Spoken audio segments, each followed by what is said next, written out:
అందరికీ నమస్కారం. నేను మీ శోభన్ రాజ్. మీరు చూస్తున్నారు శోభన్ వాక్స్ ఛానల్. పుస్తక పఠనం గురించి నీకేం తెలుసు? పుస్తకం ఒక గొప్ప మిత్రునితో సమానం. నీ జీవితానికి కావలసిన అన్ని సందేహాలు ఒక్క పుస్తకం తీరుస్తుంది. పుస్తకం చేతిలో ఉన్నవాడు ధనవంతుని కంటే బలవంతుడు. జ్ఞానంతో డబ్బు సంపాదించగలవు, అంతేకాని ఎంత డబ్బు ఖర్చు పెట్టైనా లేని జ్ఞానాన్ని పొందలేవు. పుస్తకాల చదవడం కనీస ధర్మంగా పెట్టుకో.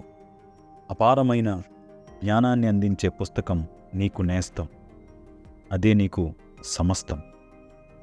పుస్తకాలు చదివితే వచ్చే ఉపయోగాలు తెలుసుకో.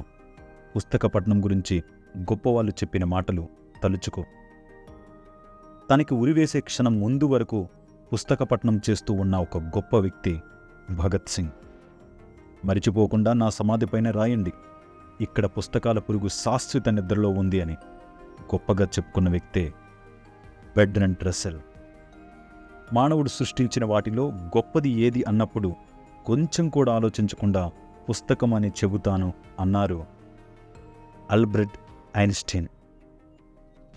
ఇంకే స్వేచ్ఛ నాకు వద్దు, జైలులో పుస్తక పఠనానికి అనుమతి కావాలని కోరిన వారే నెల్సన్ మండేలా. తుపాకీ కంటే పెద్ద ఆయుధం పుస్తకం అన్నారు. పుట్టినరోజు కానుకగా ఏమి కావాలని కోరినప్పుడు పుస్తకాలు కావాలని చెప్పిన ఆ వ్యక్తికి కొన్ని లక్షల పుస్తకాలు వచ్చి కానుకగా పడ్డాయి. ఆ వ్యక్తే లెనిన్. ఒక్కో చిత్రంలో నటించాక తనకు వచ్చిన పారితోషికంలో మొదటి $100 పుస్తకాలను కొనుక్కునే ఒక గొప్ప వ్యక్తే చార్లీ చాప్లిన్. ఒక పిల్లవాడికి మీరు ఇవ్వాల్సిన గొప్ప బహుమతి ఏది అంటే పుస్తకమే అని నేను అంటాను అన్నారు విన్స్టన్ చర్చిల్. భయంకరమైన యుద్ధ ఆయుధాలు ఏవి అని అడిగినప్పుడు పుస్తకాలని చెప్పినవారే మార్టిన్ లూథర్ కింగ్. నేను ఇంతవరకు చదవని పుస్తకాన్ని తీసుకువచ్చి నన్ను కలిసిన వ్యక్తి నా ప్రాణ స్నేహితుడు అవుతారు అని గొప్పగా చెప్పిన వ్యక్తే అబ్రహం లింకన్. 1000 పుస్తకాలు చదివిన వ్యక్తి ఉంటే చూపించండి, అతడే నా మార్గదర్శి అన్నారు జూలియస్ సీజర్. ప్రపంచంలో కనిపించే ప్రతి మూలకు వెళ్లాలని ఆశపడుతున్నావా? అయితే గ్రంథాలయానికి వెళ్ళు అన్నారు డెస్మార్ట్స్. జీవితం విరక్తి చెందినప్పుడు లేదా కొత్త జీవితం ప్రారంభించాలని అనుకున్నప్పుడు ఒక మంచి పుస్తకం చదివి మొదలుపెట్టు అన్నారు ఇంగర్సాల్.